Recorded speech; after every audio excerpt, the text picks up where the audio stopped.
শিলারা বাস করত এই পদ্মা নদীর ধারে। হ্যাঁ, সেই শিলারা হইলি গা কিছু ওরা বাসিন্দার ছিল, সেই বাসিন্দার গুলি ওরাই ওই নাম দিছিলি মানে শিলারা।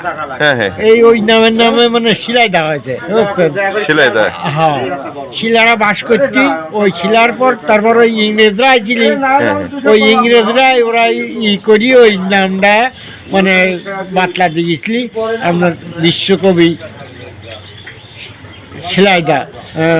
বিশ্বকবি রবীন্দ্রনাথ ঠাকুরের বাড়ি শিলাইদা, কুঠিবাড়ি শিলাইদা যে। আর ওই নদীর সাথে তিনার ইছিলি এখন কাছারি বেরিয়ে আছেই, মানে রবি ঠাকুরের কাছারি বাড়ি নদীর ধারে, নদীর পাশেই আর কি। ওখানে খান্না পাতি আদায় করতি, ওইগুলি আছে। মুরব্বি, আপনার নাম কি? আমার নাম বাদশা। আপনার বাড়ি এখানেই? জি, এখানেই। তো আপনার বয়স তো অনেক হয়েছে, তাহলে আপনি তাও অনেক আগে থেকে এখানকার দৃশ্য আপনি দেখেছেন। তো তখন কি মানে কেমন ছিল আগেকার দৃশ্য? কেমন ছিল এখানে? আগেকার দৃশ্য এখানে তো তেমন কিছু ছিল না, এসব দোকানপাট এসব কিছুই তো সেই সময় ছিল না। আমরা সেই সময় চলাফেরা করছি এই পাঁচিল, এটা পরে দেশে তো ওই ভিতরের পাঁচিলটা কিন্তু রবীন্দ্রনাথ ঠাকুরের হাতে, ভিতরেরটা ওই যেটা ঢেউ ঢেউ ঢেউ, হ্যাঁ, পদ্মার ঢেউ।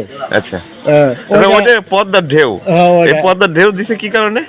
দেশে পদ্মার সাথে মিলিয়ে জি, এই কারণে পদ্মার ঢেউ বিদরিত মানে এই একাডেমি ভবনটা ঘেরাও করেছে। হ্যাঁ। আর ওপেনের ভিটা সম্বন্ধে কিছু জানেন নাকি? ওপেনের ভিটা 2 বিঘা জমি। উনি সেই 2 বিঘা জমি উনার ওই গেট আছে না, ওই গেটের সামনে ওই জায়গা সেই 2 বিঘা জমি। হ্যাঁ, ওই জমি দেওয়া উনি রাজি ছিলেন না ওপেন। হ্যাঁ, কিন্তু আসলে ওনার কাছে জোর করি নেওয়া হয়। হ্যাঁ, ওই যে ওই পাশে মাটি পুকুর আছে, ওই পুকুরের কাদায় মানে ওপেন কি ওই জমি দিতে চাইছিল না? না, দিতে চাইছিলেন না। উনি জমিদার আছে, সে ছিল এনারা খাজনা পাতি আদায় করছি, তো ওনারা জোর করেই সে জমিটা নিচ্ছিল।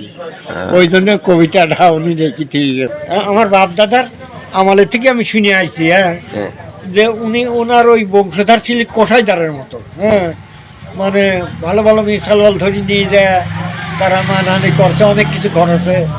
আবার খাজনা পাতি না দিতে পারলে বড় ধরেও নির্যাতন করেছে। হ্যাঁ, সেই সময় এখানে তো মুসলমান খুব কম ছিল, হিন্দুই বেশি ছিল। পরে এগুলি রবীন্দ্রনাথ আসি উনি সমস্ত কিছু বন্ধ করে ফেলা যায়, এই জিনিসটা ঠিক না, এগুলি ভালো না। হ্যাঁ, তো উনি সেগুলি বন্ধ করে ওনার ইতিহাসে এইগুলি করে ঠিক।